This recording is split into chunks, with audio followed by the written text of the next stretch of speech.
Hello candidates, mission CTET की class में आज हमारा पहला प्रैक्टिस सेट स्टार्ट होने वाला है और जो पहला प्रैक्टिस सेट है वो हिंदी का होने वाला है। तो आइए वीडियो को स्टार्ट करते हैं। सबसे पहला जो क्वेश्चन है वो पेडागोजी का है। प्राथमिक स्तर के बच्चों के लिए पाठ्य पुस्तक के निर्माण में यानी कि जो प्राइमरी के स्टूडेंट्स हैं उनकी जो बुक्स होनी चाहिए, आप सर्वाधिक महत्वपूर्ण किसे मानते हैं? अगर हम बुक्स बनाएंगे, उन बच्चों की बुक्स लिखेंगे तो सर्वाधिक महत्वपूर्ण कौन सा पॉइंट है? भाषा की विभिन्न रंगतें, भाषा का विविध गद्य साहित्य, प्रसिद्ध लेखक या प्रसिद्ध रचनाएं। उनमें क्या क्या होना चाहिए? भाषा की विभिन्न रंगतें सबसे सही होगा, क्योंकि हम अलग अलग भाषाओं का यूज़ करेंगे। अलग अलग भाषाओं का मीनिंग ये नहीं है कि हिंदी इंग्लिश सब एक ही बुक में लिखनी है, नहीं। हमें इजी लैंग्वेज में बच्चों को पढ़ाना है तो बुक्स भी इजी लैंग्वेज में ही होनी चाहिए। भाषा का विविध गद्य साहित्य, बहुत ज़्यादा एक्सप्लेनेशन नहीं करना है। प्रसिद्ध लेखक ज़रूरी नहीं है कि प्रसिद्ध लेखकों की ही हमें वो लिखना है और यहाँ प्रसिद्ध रचनाएं ही लिखनी है, उसके अलावा भी बहुत सारी चीज़ों को इंक्लूड करना होगा। तो इसमें जो ऑप्शन सही है वो है भाषा की विभिन्न रंगतें। नेक्स्ट देखते हैं, बहुभाषिक कक्षा में मातृभाषा प्रयोग को, यानी कि जो भी बायलिंगुअल क्लास है उसमें मातृभाषा का प्रयोग होना चाहिए। अधिक महत्व नहीं जाना चाहिए, गलत। अनदेखा कर दिया जाना चाहिए, गलत। अस्वीकार कर दिया जाना चाहिए, गलत। स्वीकार किया जाना चाहिए, बिल्कुल सही। ये वाले जो पॉइंट्स हैं ना, आप बिल्कुल लिख कर रख लो। ये वाले जो वर्ड्स हैं, अनदेखा करना, अधिक महत्व नहीं देना, अस्वीकार करना, ये वाले नेगेटिव पॉइंट्स हैं। कोई किसी भी सब्जेक्ट की पेडागोजी होगी ना, और अगर इस तरीके के पॉइंट्स हैं तो आपको बिल्कुल ही उन पॉइंट्स को हटा देना है। इससे आपको सही जो ऑप्शन होगा ना वो चूज़ करने में बहुत ही ज़्यादा आसानी होगी। तो इसका जो आंसर है वो डी है। भाषा सीखने सिखाने में सर्वाधिक महत्वपूर्ण है भाषा का समृद्ध परिवेश। सबसे सही है कि भाषा का समृद्ध परिवेश होना चाहिए, जब भी हम भाषा को अच्छे से सिखा पाएंगे। यानी कि जैसे कि हम हिंदी सीख रहे हैं या हिंदी लैंग्वेज अगर मैं पढ़ा रही हूँ बच्चों को, तो बच्चों से मुझे हिंदी में ही बात करनी है। ये नहीं कि मैं आधी इंग्लिश आधी हिंदी में बात कर रही हूँ या फिर फुल इंग्लिश में बात कर रही हूँ और हिंदी सब्जेक्ट को पढ़ा रही हूँ। संचार माध्यमों का प्रयोग, गलत। फ़ोन पर नहीं पढ़ाना या संचार माध्यमों का प्रयोग नहीं करना है। अभिभावकों का साक्षर होना, ये भी गलत है। अगर पेरेंट्स, बहुत सारे पेरेंट्स ऐसे होते हैं जो कि नहीं पढ़े लिखे हैं, वो भी अपने बच्चों को अच्छे से पढ़ाना चाहते हैं, तो इसका मतलब ये नहीं है कि अगर अभिभावकों का साक्षर होना ज़रूरी है। भाषा शिक्षक का भाषा ज्ञान, ये भी गलत है। सबसे सही जो है वो ए है। भाषा कौशल के संबंध में कौन सा कथन सही नहीं है? भाषा कौशल एक क्रम में अर्जित नहीं किए जाते।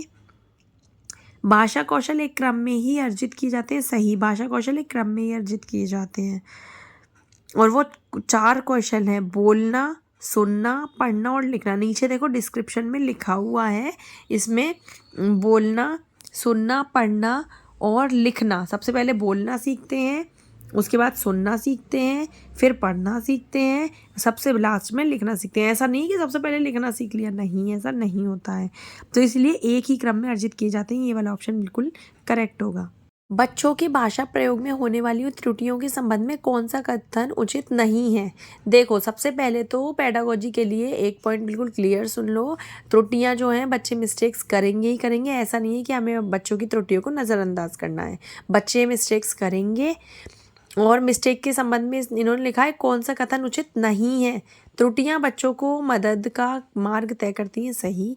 त्रुटियों का अर्थ नहीं है शिक्षक में कमी, ये भी सही है, क्योंकि त्रुटियों का अर्थ ये नहीं है कि शिक्षक में कमी है। नहीं, त्रुटियां तो बच्चे करेंगे ही करेंगे। शिक्षक अगर कितने भी अच्छी तरीके से भी सिखा ले, लेकिन बच्चे अगर गलतियां कर रहे हैं तो वो उन गलतियों से सीखेंगे, ना कि इसमें शिक्षक की कमी है। त्रुटियां सीखने की प्रक्रिया का एक पड़ाव है, बिल्कुल सही। त्रुटियों का अर्थ है भाषा ज्ञानता, बिल्कुल गलत। डी को आंसर होगा इसमें।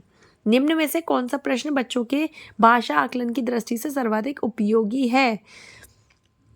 ईदगाह कहानी में हामिद ने क्या खरीदा? यानी कि ये क्वेश्चन फिर से दोबारा से पढ़ लेते हैं। कौन सा प्रश्न बच्चों के भाषा आकलन की दृष्टि से, यानी कि हम बच्चों को देख रहे हैं, लैंग्वेज का देख रहे हैं ना, भाषा का आकलन कर रहे हैं, तो उसमें हामिद ने क्या खरीदा? ईदगाह कहानी की मुख्य घटनाएं बताइए। ईदगाह कहानी के मुख्य पात्र का नाम बताइए। ईदगाह कहानी को अपनी भाषा में सुनाइए, यानी कि भाषा का आकलन करना है तो अपने शब्दों में सुनाने के लिए कहेंगे। ऑप्शन नंबर डी करेक्ट है। बच्चों में भाषा सीखने की क्षमता बिल्कुल भी नहीं होती है, जन्मजात होती है, अर्जित की जाती है या अनुकरणीय होती है। बच्चों में भाषा सीखने की क्षमता ना जन्मजात होती है, क्योंकि अगर बच्चा ऐसे एनवायरनमेंट में रहता है कि उसके आसपास इंग्लिश बोली जाती है तो वो इंग्लिश सीखेगा, हिंदी बोली जाएगी हिंदी सीखेगा, इसलिए बच्चों में जन्मजात ये वाली जो है क्वालिटी होती है। बच्चों की भाषा सीखने में सर्वाधिक महत्वपूर्ण है बातचीत करना, मानक वर्तनी, सुंदर लिखना या शुद्ध उच्चारण। इसमें है बातचीत करना। जिस लैंग्वेज में घर वाले सब बातचीत करेंगे बच्चा वही भाषा जल्दी से सीखेगा। प्राथमिक स्तर पर भाषा सीखने सिखाने का अर्थ है साहित्य की रचना, अलंकारिक भाषा का प्रयोग, वर्णमाला सीखना या भाषा का प्रभावी प्रयोग। सबसे ज़्यादा बच्चे उसी चीज़ से सीखते हैं जो भाषा बोली जाती है, जिसका प्रयोग किया जाता है। वही सारे क्वेश्चन हैं, केवल लैंग्वेज बदल दी है।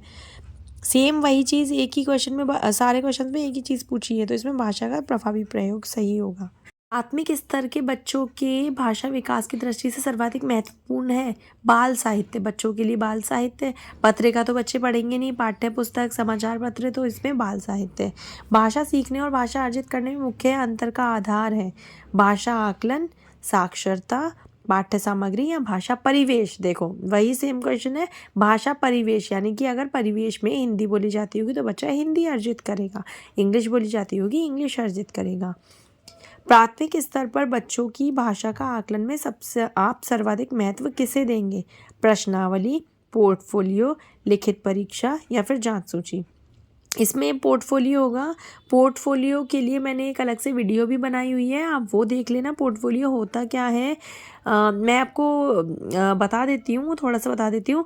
पोर्टफोलियो जो है वो हर बच्चे का अलग से रिकॉर्ड होता है, जिसमें बच्चे से रिलेटेड सारे डॉक्यूमेंट्स होते हैं। इसमें है प्राइमरी स्टेज के जो बच्चे हैं उनमें भाषा के आकलन में सर्वाधिक उपयोगी क्या है, तो पोर्टफोलियो का। पढ़ने की प्रक्रिया में सर्वाधिक महत्वपूर्ण है अर्थ, प्रभा, गति या अक्षर ज्ञान। तो इसमें है सबसे ज़्यादा अर्थ होगा। पढ़ने की प्रक्रिया में सबसे अधिक महत्वपूर्ण जो है वो अर्थ होता है, क्योंकि अगर हम पढ़ रहे हैं और अगर हमें क्या समझ में आना चाहिए, गति, ज़ोर ज़ोर जल्दी जल्दी पढ़ना है, नहीं। प्रभा कि हम किस तरीके से पढ़ रहे हैं। अक्षर ज्ञान, अक्षर ज्ञान भी नहीं, अर्थ जो हम पढ़ रहे हैं उसका मीनिंग क्या है। बच्चों को लिखना सिखाने में सबसे अधिक महत्वपूर्ण है वर्तनी की शुद्धता, काव्यात्मक भाषा, विचारों की अभिव्यक्ति या सुंदर लेखन। इसमें सबसे ज़्यादा होगा विचारों की अभिव्यक्ति, क्योंकि बच्चे जो भी लिखेंगे वो जो सोचेंगे वही तो लिखेंगे, जो उन्हें समझ में आएगा। जैसे मैं उनको कुछ भी स्टोरी सुनाती हूँ और मैं उनको बोलती हूँ कि अपनी लैंग्वेज में लिखो, तो जो उनको उनके विचार आएंगे वही तो लिखेंगे। तो इसमें विचारों की अभिव्यक्ति करते हैं, है ना। तो ये हमारा होता है हिंदी का प्रैक्टिस सेट 1। इसी तरीके से अगर आपको और भी प्रैक्टिस सेट देखने हैं तो आप नीचे कमेंट बॉक्स में कमेंट कर सकते हैं।